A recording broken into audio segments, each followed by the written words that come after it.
Hi, girls. Hello. Obviously, we are Tea Party, us three, and we have a very special guest with us tonight, Miss Drew Ashlyn. We do. I'm very, very honoured. I'm not going to lie. I'm fangirling right now. For example, I've known of Farah for so many years. I remember very early in my transition, which was 2007.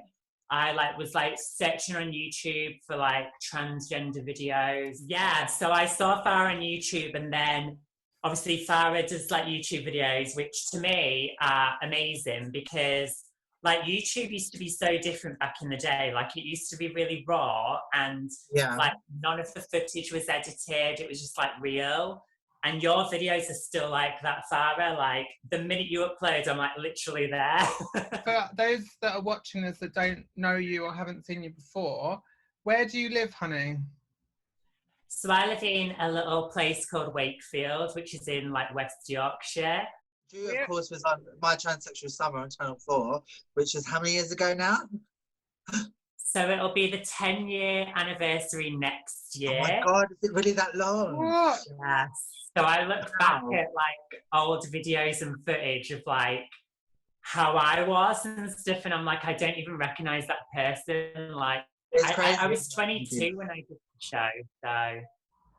And also, Drew is an amazing makeup artist, and she does fabulous looks as well on her Instagram. Oh my! Yes. Sorry, you're making me blush. We'll put Drew's Instagram right here.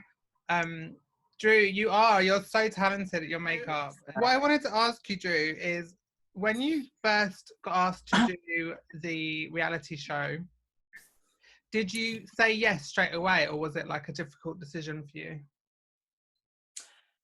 Oh God, no, I didn't actually. So what happened was because I just started doing YouTube, and there was a woman called Elaine. She's called Elaine Borden now, but she was called Elaine Stoneham, and she wanted to create this project, which was a documentary following trans people. And it was really in the early stages, she needed to basically meet people to create a trailer to send off to the TV companies. And so she rang me and she was oh, can I just chat to you and pick your brains? Because I really like your YouTube. And I was yeah, that's absolutely fine. And then we spoke for maybe 2 or 3 hours on the phone, just talking. And she was oh, I really want to meet you. Can I film you for my little trailer that I'm going to make? And I was yeah, that's fine. Not thinking that I was committing to anything. So she came up and she had this little camera, the basic camera that you could get. And she just interviewed me, kind of how we were on the phone. And then she was so I'm going to make a trailer and I'm going to send it off to a couple of places. And what happened was no channel wanted the show. No one wanted it at all. And then what happened was Channel 4 got taken over by a new manager, and they really liked the concept, and so they decided to go out and I guess try and get people for the TV show. And at the time I said no, because the boyfriend that I was with was really dead against me basically telling people that I was trans. Oh, that's not good. Yeah, so it was my mum that was you need to do this because this could open opportunities to get a job, because at the time I was working 2 nights a week in a club, and I was struggling to get a job. So they sent me to London to meet a counsellor and a psychiatrist, because obviously if the show blew up and we got famous, they wanted us to know how to deal with the outcome. And then it was a week before filming, and I said, "Oh, I can't do this. Yeah, and it's then daunting, isn't it? Yeah. And my hesitation was basically the public going against me and not having a normal life anymore. Yeah, that's understandable. Yeah, so I just ended up going for it, and it was amazing. I got to meet so many friends, and it was just the most amazing experience, but it was definitely a whirlwind. It wasn't easy. It changed my life in so many ways. obviously on the show, like I got a job in a coffee shop and I worked there for 2 months, and then Oh my God, I remember that. yeah, Yes. it was a real job. Oh, I actually remember that. Yeah. Yeah, and then obviously like Ilamasco had contacted me and said, "Oh, we really like you. Come for an interview." From and the then that just show? changed my life. Yes. That is Oh my so good. God. So I worked for them for 7 years. Yeah. But that's great, because that's kind of what you wanted from it, wasn't it? To be able to get work and give you some more confidence and all that kind of stuff. So yeah, that was like the deal, and they helped me with my CV. They got me all the interviews, and then I obviously got the job, and then I worked there for 2 months, and then became a makeup artist. So I got trained, and yeah. You clearly, How it did was you clearly get worth it though, because you know what you're doing. Do you know what I mean? So. Oh, not at the beginning. No, but Some I mean, of them that's girls what you walked could be out, now. I not can't. very good. Did some dodgy smoky eyes on some trouts. How did you get into like makeup? How did you all get into like makeup? Porn. The porn industry, dear. Well, that was Victor. Oh my God. Actually, you know what? I used to do makeup for porn films. I think maybe that's what Tony's referring to. Yeah, I'm joking though. No, but yeah. I did. I used to do makeup for porn films. How was that? That was one of my- 'Cause I've always like thought about doing that. That was one of my first ever professional makeup jobs, was actually on a porn film, and it was really fun because it was my friend directing it, and it was kind of like a high budget kind of porn in this big mansion in Devon, and it was like a week She was long. also the fluffer as well. Yes, I was the fluffer too.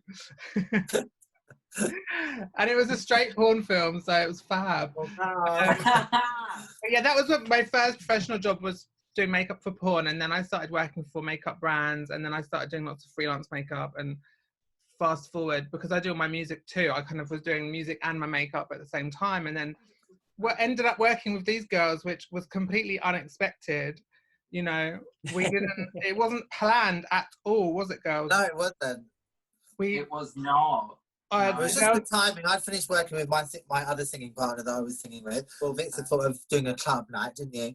And then, so we kind of sung a bit in the club night, and then we just turned it completely just into a group.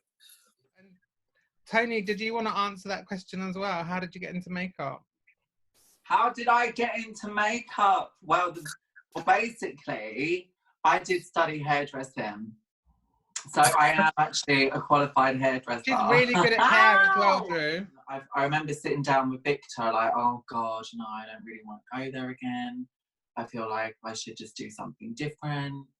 And then Victor said, well, why don't you do makeup? And then I was like, okay.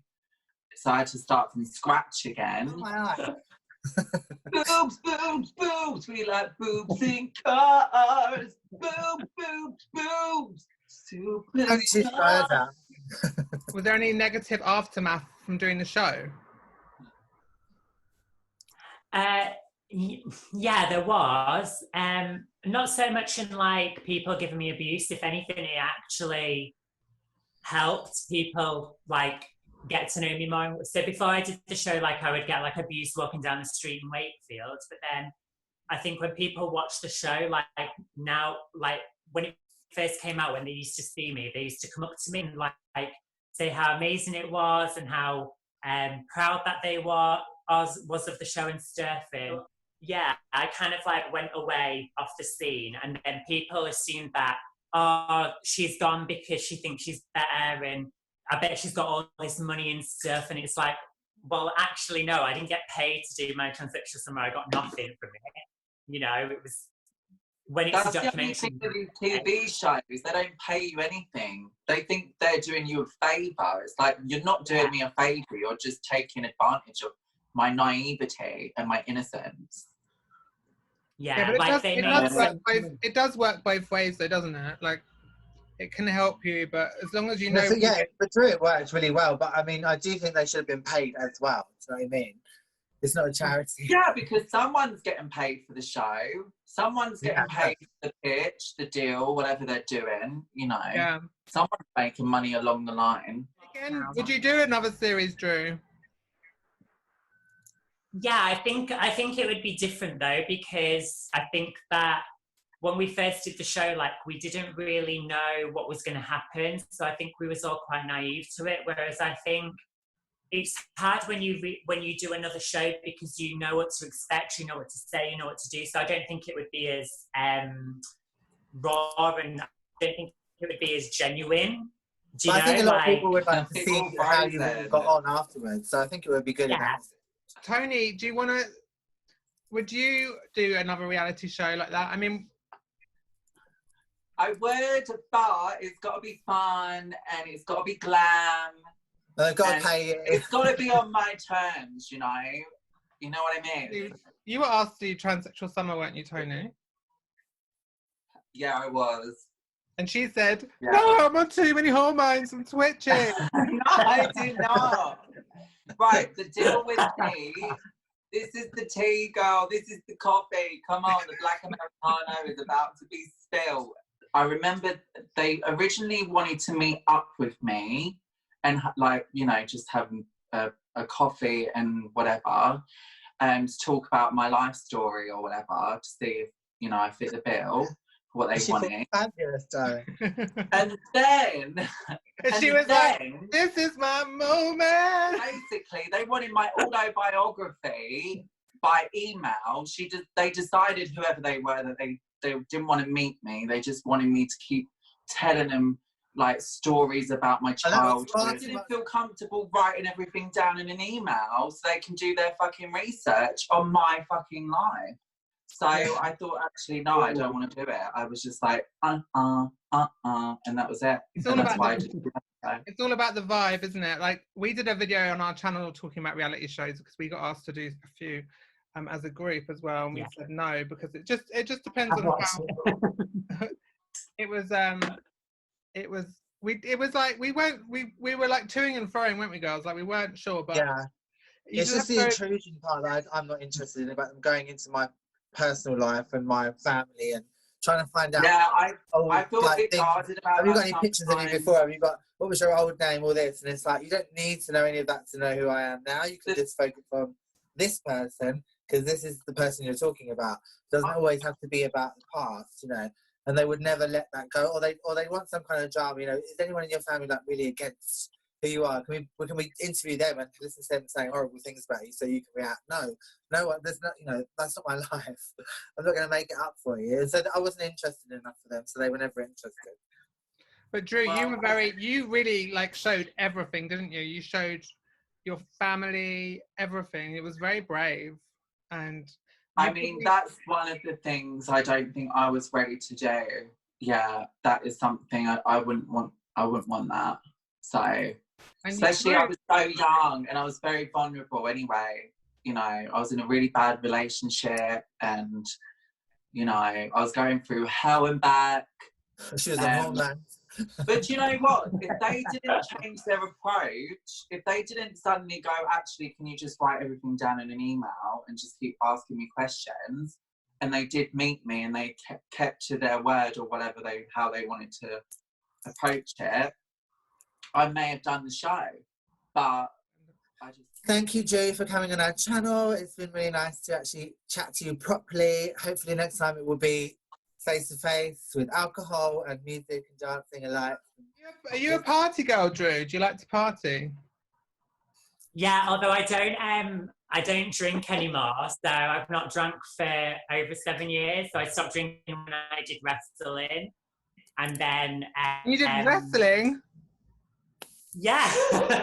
Yeah, she was doing wrestling for a while. Oh my god! Do another video call and talk about your wrestling. We should 100%. Yeah, that would be good. Yeah, we can talk about Drew's wrestling career. That is so crazy. Thank you so much for letting me be on your channel. Honestly, yeah, round of applause.